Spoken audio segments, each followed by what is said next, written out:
ওকে, so জাভাস্ক্রিপ্টের এই পর্বে আমরা এবার ডু হোয়াইল লুপের লুপটা দেখি এবং নেস্টেড লুপটা দেখি। সো সেম ওয়ে, জাস্ট আমাদের স্ট্রাকচারটা চেঞ্জ হবে। সো ডু হোয়াইল লুপ আমাদের কিভাবে কাজ করাতে হয়, প্রথমে একটা ইনিশিয়ালাইজ থাকে, তারপর আমাদের ডু ডু স্টেটমেন্ট প্রথমে কাজ করে। সো এখানে আমরা যদি লিখি হচ্ছে ডকুমেন্ট ডট রাইট, সাপোজ এখানে আমরা একটা ট্যাগ ইউজ করতে পারি স্ট্রং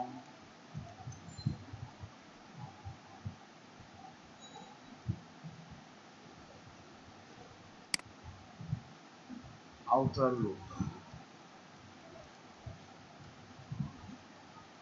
সাপোজ আমরা এটা লিখলাম এর মধ্যে, তারপরে আমরা এখানে যেটা করতে পারি সেটা হচ্ছে যে আমরা আইটাকে প্রিন্ট করতে পারি, মানে আউটপুটে শো করানোর জন্য।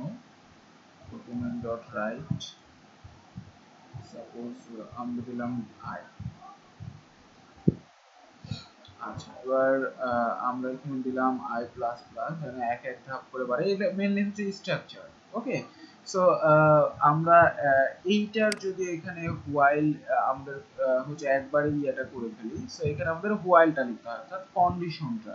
সো আমরা এখানে সাপোজ মনে করেন আই লেস দ্যান 5 পর্যন্তই আমি হচ্ছে যে দিলাম।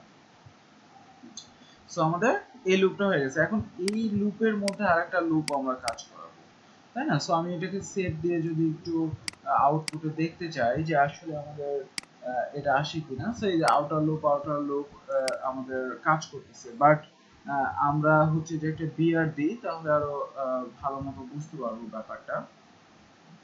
Outer loop 0, outer loop 1। আচ্ছা, সো আমরা এই যে এখানে একটা ক্লাস দিয়ে এর সাথে আমরা একটা বিআর দিয়ে দিতে পারি। রিলোড, এই যে 1 2 3 4। সো আমাদের পারফেক্টলি কিন্তু কাজ করতেছে। স্পেস দিলে আমাদের স্পেস দিচ্ছে। সো এবার আমরা এটার ভিতরে আরেকটা নেস্টেড লুপ কাজ করাবো। সো নেস্টেড লুপ এটার মধ্যে আরেকটা কাজ করানোর জন্য আমরা কি করতে পারি, এখানে এটার মধ্যে আমরা আরেকটা ইনিশিয়ালাইজ করব। সাপোজ মনে করেন j ইকুয়াল টু 0, দেন আমরা এখানে বলতে পারি আবার ডু, সেম ভাবে স্ট্রাকচার। সো সেম ভাবে আমি এই যে এতটুকু জাস্ট নিয়ে এর মধ্যে দিয়ে দেবো সেম জিনিস। সো এখানে দিলাম হচ্ছে ইনার, এখানে দিব কি, যেহেতু এখানে জে নিয়েছি, সো জে, এবং এখানে J plus plus, right? Same way. এবং এটার হোয়াইল কোথায় হবে, এখানে।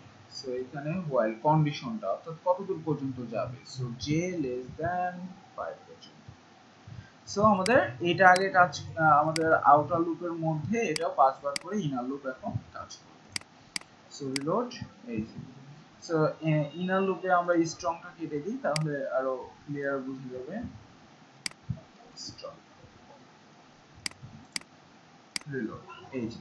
সো আউটার লুপ 0 এর মধ্যে যে 5 বার ইনার লুপটা কাজ করছে, আবার আউটার লুপ 1 এর মধ্যে আবার 5 বার কাজ করছে, 2 এর মধ্যে আবার 5 বার। সো এইভাবে আমরা নেস্টেড লুপ কাজ করাতে পারি, ঠিক আছে? সো এটা হচ্ছে ডু হোয়াইল নেস্টেড লুপের কাজ।